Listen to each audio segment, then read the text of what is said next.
二路慢跑协会来主办。那跟往年不同的是，以前是用社团的力量去办这场活动，今年是主轴是在用跑团。跑团的话就是比较接地气的，就是比较知道说跑友的需求在哪边。所以我今年都是一切从简，但是我们要对我们的跑者负责。议员还有我们谢谢。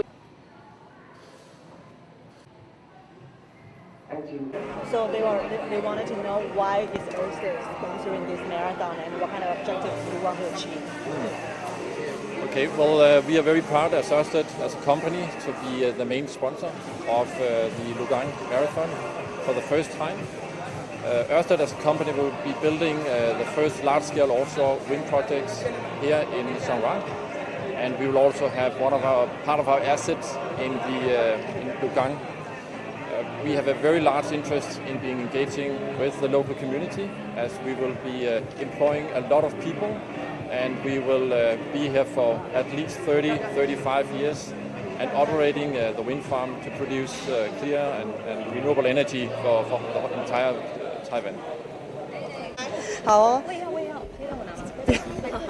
好，那就是沃讯能源呢，我们这次很荣幸能够赞助鹿港马拉松。那其实大家都知道说，我们其实在彰化会盖我们的大彰化离岸风场。那而且我们的陆上工程、陆上变电站就落在鹿港这边。那所以我们其实它是很积极的，而且很希望能够参与在地的活动，那成为在地社群的一份子。那未来呢，沃讯会跟着彰化县彰化的市民一起为台湾制造干净的能源。那除了在建造之外，我们也会负责后面的营运。所以其实沃讯就即将在彰化落地生根30到35年。我们希望跟彰化的市民一起成长，然后我们也会招募彰化的人才，跟我们一起把彰化打造成一个非常好的干净能源的城市跟县市。好，还有观光的效益。那精进国力。